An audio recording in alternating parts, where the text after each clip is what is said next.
নমস্কার বন্ধুরা, গল্প সংকলনে তোমাদের সকলকে স্বাগত। আশা করি সকলেই খুব ভালো আছো। আমার আজকের নিবেদন অস্ট্রেলিয়ার রূপকথা পাথরের ব্যাঙের দুঃখের গল্প। গল্পটি নেওয়া হয়েছে সারা বিশ্বের সেরা রূপকথার প্রথম খণ্ড থেকে।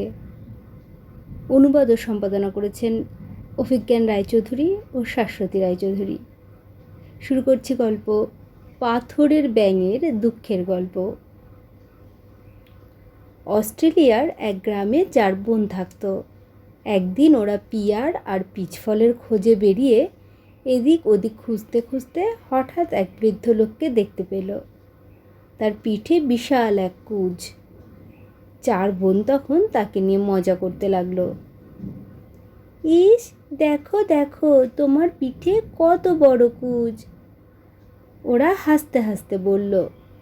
কিন্তু বৃদ্ধ লোকটা কিছু না বলে চুপ করে শুনতে লাগলো। ওরা বলে চলল, দেখো দেখো, তোমাকে ঠিক এমু পাখির মতো দেখাচ্ছে, বিশাল বড়। বোকা এমু পাখির মতো তুমি থপ থপ করে হাঁটো। বৃদ্ধ লোকটা এবার রাগে ফেটে পড়ল। তোমাদের সাহস তো কম নয়, পবিত্র এমু পাখি সম্পর্কে এ ধরনের কথা বলছো?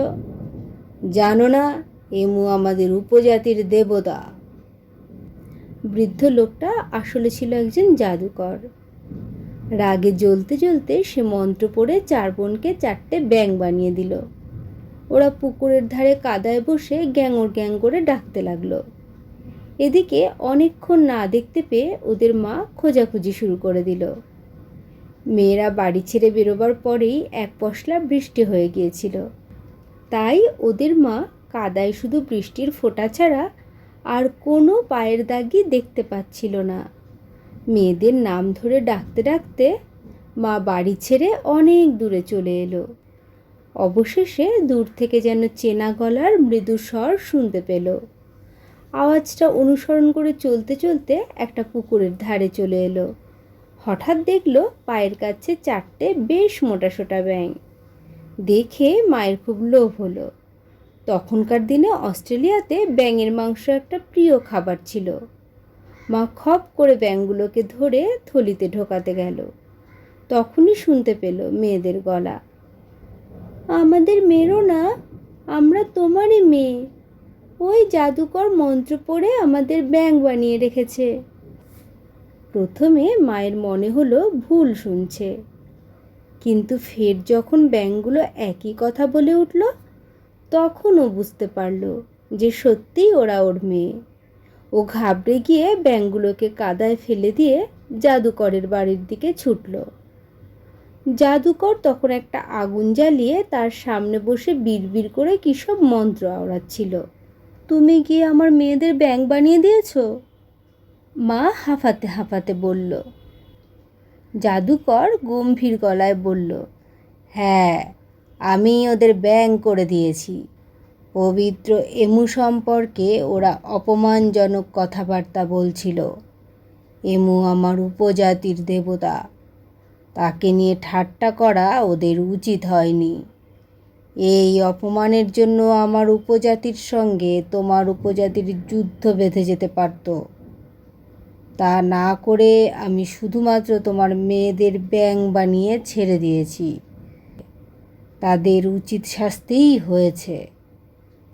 মেয়েদের মা কাকুতি মিনতি করতে থাকলো, দয়া করে তোমার জাদু ফিরিয়ে নাও, ওদের আবার মানুষ করে দাও।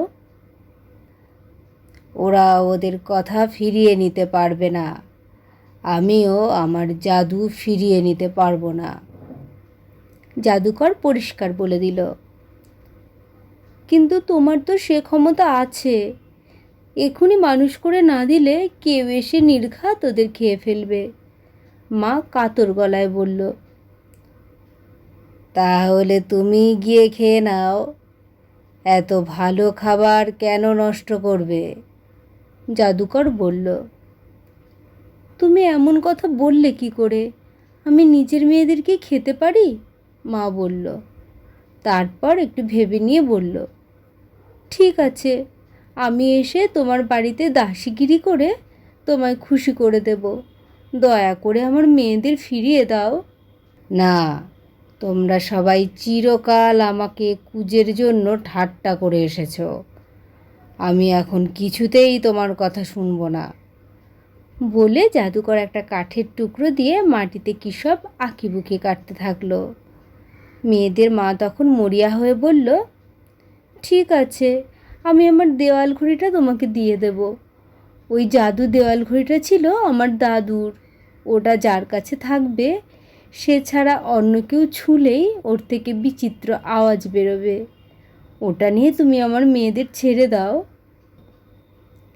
এটা ভালো প্রস্তাব, জাদুকর বলল। তখন মেয়েদের মা দৌড়ে গিয়ে বাড়ি থেকে ওই ঘড়িটা এনে জাদুকরকে দিল। জাদুকর খুব খুশি হয়ে ঘড়িটার গায়ে হাত বোলাতে বোলাতে বলল,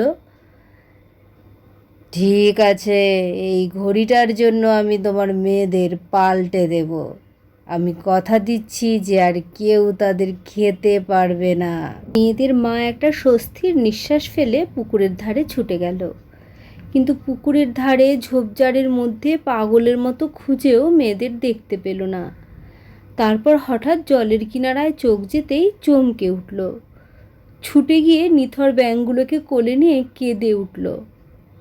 হায় হায় ধূর্ত জাদুকর, তুমি ঠিকই বলেছ, আমার মেয়েদের আর কেউ খেতে পারবে না।